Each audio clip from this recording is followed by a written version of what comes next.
Hello and welcome back to WION The World is One. I'm Kanishka Sarkar. Well, the United States is tightening its immigration rules from tougher visa vetting to a proposed six-figure fee for new H-1B visas. For India, this matters enormously because Indian professionals are among the biggest users of the H-1B system, while thousands of Indian families are already navigating long green card backlogs. So is America becoming a tougher destination for Indian talent yet again? And could this push more skilled professionals back towards India? Let's find out from Ambassador Anil Trigunayat. He's a former Indian diplomat and a distinguished fellow at Vivekananda International Foundation. Hi, sir. Thank you so much for joining me on WION today. The US has proposed an over $103,200 fee for new cap-subject H-1B visas. What could this mean for Indian professionals who have applied from India? Well, I think that this will definitely create some problems and issues with regard to various companies and their competitiveness. Even though most of the companies that want this talent will be able to pay off, but this is not the end of it. President Trump might suddenly decide to make it a $1 million or whatever. Then it makes the situation very uncertain. Yeah. At the same time, I think that the problem is that the Americans are also going to be hurting very badly in this process. Fact remains is that the country has been built by the immigrants and by the expats. And this 450 years of using the technology and becoming the largest economy, really the credit goes to the expats from different parts of the world. Indians do get the 70% nearly of the H-1B visas. But that is because they are one of the best workforce which is available, talent which is available in the United States. Right.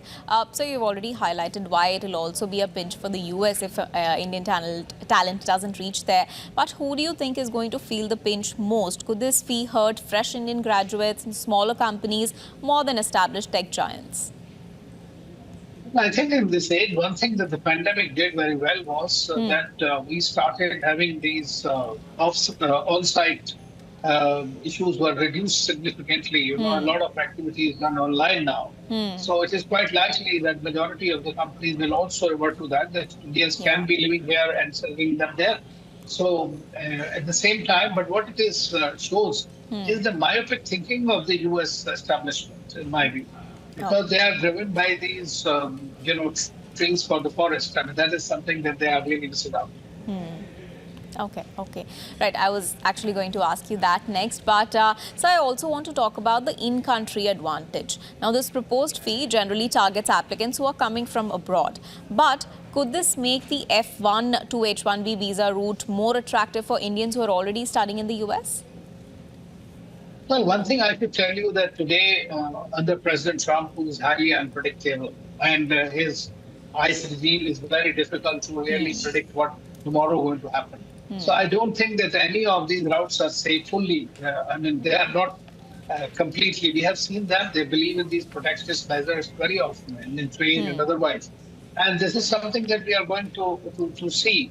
But what I'm saying is that I think that there will be a course correction over time, if not during President Trump's time this time, but the next time we'll see the next government, whichever is in power, will have to look at it in a more careful manner. At the same time, I think that it will also be a benefit of many other countries. You are aware that the Japanese have opened up skilled visas for Indians. The Germans have called inviting Indians. Even the Chinese have said that they will be able to absorb all the Indians who don't go there. Russians are looking for Indian talent. So India will be the repository of the talent going forward. The fact remains is that we have to find how we are going to keep them here in India and try to make that ecosystem which will make them more attractive in the Indian scientific landscape. Right, I was just going to come to that, sir. Now, if the US does become more expensive and uncertain, like you were highlighting, could India really benefit from this reverse brain drain? Well, I never thought that this was the brain drain. I always thought this was the brain trust. And the 30 million, 35 million Indians who are outside, who are highly successful, are also a very much big part of our diaspora diplomacy as well in different domains. So we can't just think in terms of their doctors. For example, Indians have the highest per capita earners in the United States. So there are 4.5 million Indians there. So I think that this is not something, I think it's a short blip. But as I said, that we need to create an ecosystem. We have various programs like the Innovate India, Stand Up India, the Make in India, all those things. And going forward, if you ace in science and technology, then only you can compete in the world. Yeah. And if we are going to provide this kind of a challenge, why not harness them for our domestic consumption through Right. so that we can compete in a much better way? And I'm quite sure the government will create those policies. At the moment, India remains one of the most attractive talent pool in the world. Okay, okay. And so I also want to talk about the green card situation. Indian professionals already face some of the longest employment-based green card waits. So could tougher vetting make that uncertainty even more worse? Well, I think that our Indian youth and people have to also think about it. Is it worth going to the United States? I mean, that is something that has to come from within as well. Today, most of the American universities are also opening campuses, not only in the US, but many others. The government has initiated many of these reforms. So you could get the same kind of, education here, and so that you don't have to. I don't quite see, I've served in the United States, I've lived, I respected the Americans and their achievements. But at the same time, I feel that our youth has to really think that can't they do what they can do there? Because today India is very much focused on creating that ecosystem. So I believe that, of course, these are sovereign decisions of every government. You can't comment on this, say, why are they doing? We know it, we think it is stupid, but then you have to live with the rule of the day. So, you've already asked the question of whether it's really worth going to America at this point in time. But, there's a global pause in immigrant visa appointment, and that's being linked to stricter public charge vetting. Now, what does this mean for Indian families who are waiting to get immigrant visas? It'll be further delayed. That's it. I mean, it clearly shows. I mean, it's not only now. When President Trump took over, the number of people he repatriated and the way they were repatriated, that clearly was an indication. Our government and the people have been talking to them through bilateral consultations about various issues on this. And including the excessive wait that people have to wait for the families to join. I mean, many of them are married to American citizens, so they get stuck in this sometimes. Families, parents. Earlier, it was all possible. But today, President Trump has come to the point that even if your child is born in the United States, you can't get the citizenship of the country.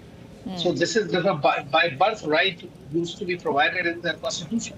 So a lot of changes are taking place there, but they are all going to delay a lot of it. I mean, today, a lot of people approach me and they say, "Oh, can you help us?"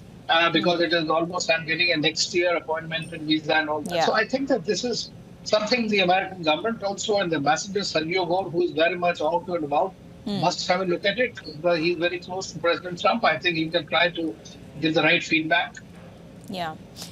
So I also want to talk about the policy, specifically this immigration policy. Anything you want to say about the timing of this new rule, that new vetting that has come in, especially before the November elections, and also several immigration measures are facing legal challenges as well. How much of this policy shift do you think could ultimately survive in the courts? It's not from now. President Trump has always believed in this, but this time when he came back to power, he obviously was pandering to his MAGA constituency. There's no doubt there are problems in the United States also. But the problems are not, you can't cut your nose to spite the face. That is the bigger problem. I mean, just they are trying to show off that, okay, we have reduced so many people are not being given visas and we are throwing back people, we are creating a wall, we are doing all kinds of things against the Mexicans or this or that. But has that actually benefited them? No. So I think that this is also to do the elections. But the elections, the problem is not that. The election problem, basically, they are going to face that because of these kind of wars that they have indulged in the Middle East, for example, are having an adverse impact on the same MAGA constituency. And therefore, that is something. So this, I don't think, has a great impact. But of course, for some people who think that they are suffering because of the immigrants, they might be pleased by this kind of decisions. Okay. And so lastly, if you had to advise an Indian student or tech professional today, something that you were saying earlier as well, would you still say go to America, or would you say look at India differently? I will say first preference should be India. Can we do something? If not, there are other countries in the world who are welcoming you, and you might as well go there. Europe is open today. We have signed this migration mobility agreement with them, with several countries. Japan is a great place to be there. They are aging countries, aging populations. They need the young talent. So go where you are loved and respected rather than going to a country where you are spurned. All right, great point you've made, sir. Thank you so much for joining me on WION today. On that note, I'll Thank let you. you go. Thank you, Kanishka. Right. From H-1B costs to green card backlogs, the US immigration reset could reshape how Indian talent moves across borders. The bigger question, of course, remains now whether tighter US immigration rules could create a bigger opportunity for India. Thank you for watching.